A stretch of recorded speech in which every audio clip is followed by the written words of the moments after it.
Hood Canal Communications and MasonWebTV.com present 2016 general election candidates video sit-downs. Here is Diedrich Allen with Kelley McIntosh, candidate for Mason County Commissioner, District 1. Kelley, thanks for taking the time to join us. First, tell everybody about you, what you do, your qualifications, and why you're running for this position. All right. Well, thanks for having me. So I'm Kelley McIntosh, and I'm running for the position of County Commissioner. A little bit about me is I've had the good fortune of living here in Mason County most of my entire life. Before graduating from high school, I grew up in Lilliwaup and lived there until graduation, and then went away to college.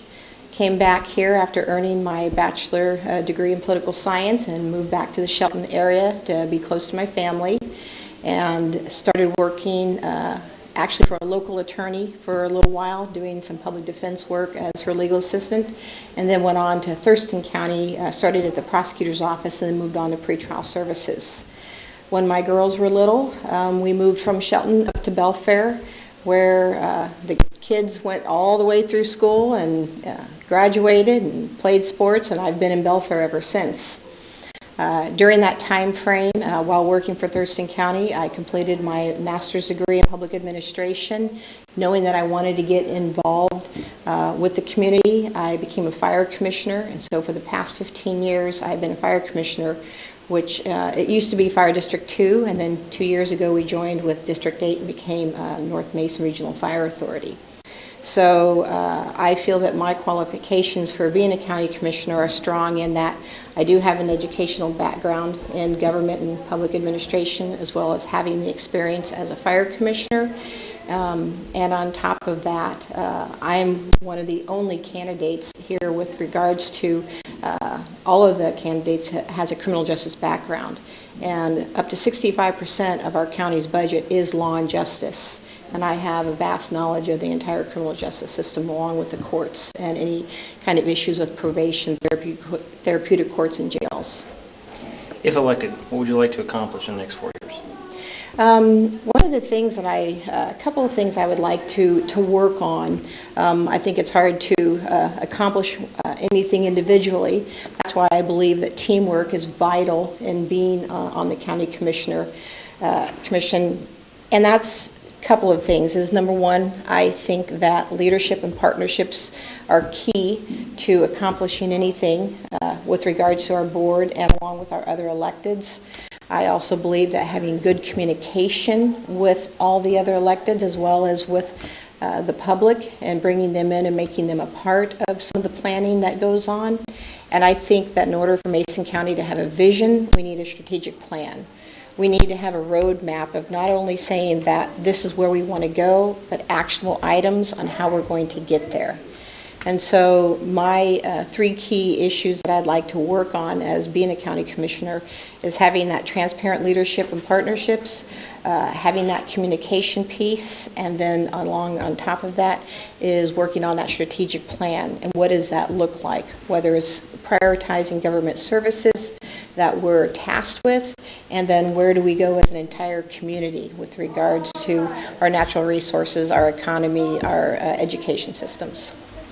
Public safety, obviously a priority. How do you plan to continue to make sure that the funds are there in the budget so that we can maintain our criminal justice system?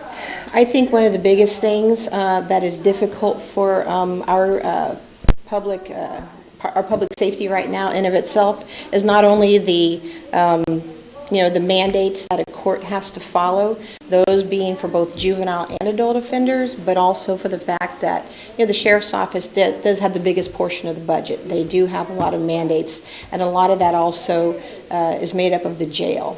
And right now our jail is having to outsource a tremendous amount of money in order for us to have offenders come into the system.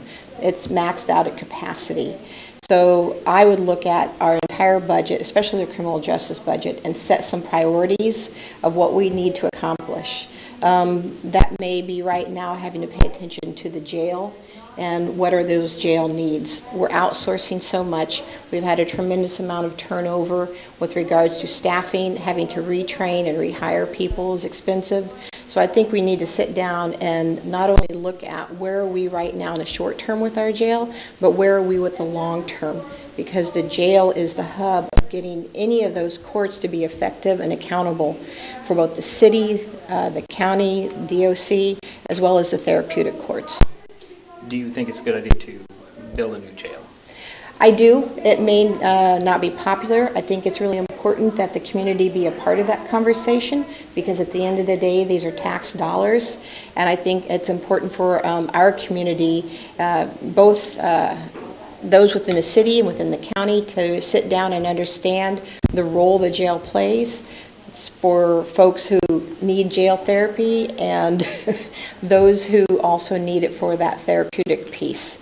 Judges, prosecutors, those stakeholders can't help people be accountable if there's no place to hold them. And I think it comes down to, again, prioritizing where our dollars go and having people be a part of that conversation, being educated and understand why it's important. And at the end of the day, like most issues when we're asking for taxpayer dollars, let them help us make that decision. Do you think the salaries of other elected officials are adequate? I haven't looked at all of those, so I can't sit there and say, yes, they are all adequate.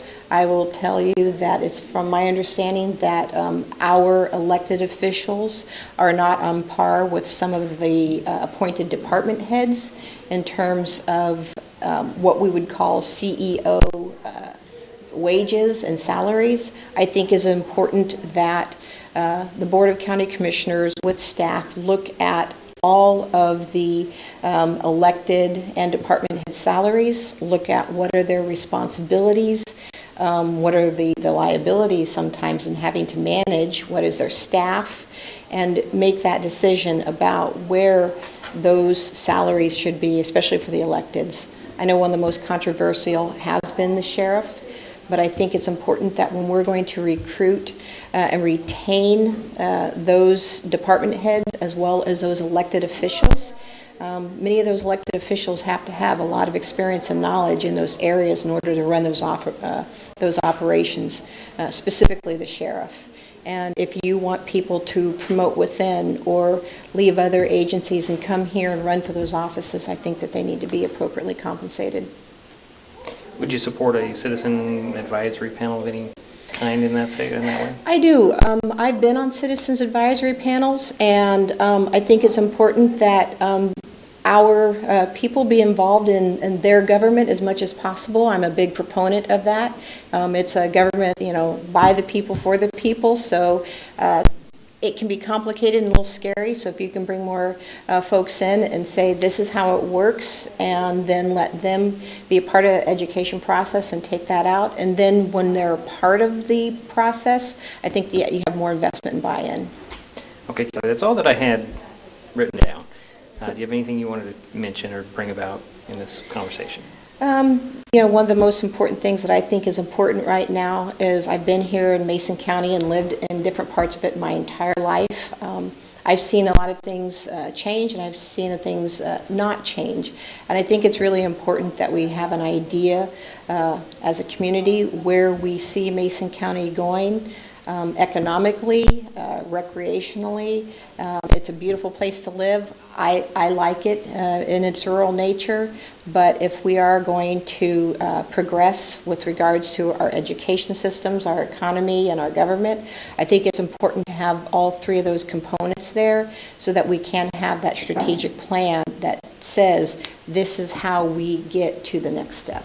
So that's what I'm about, and I hope to have their support. Okay. Kelley McIntosh, independent candidate for Mason County Commissioner, District Number 1. Thanks for taking some time. Thank you. Hood Canal Communications and MasonWebTV.com are helping voters make informed decisions.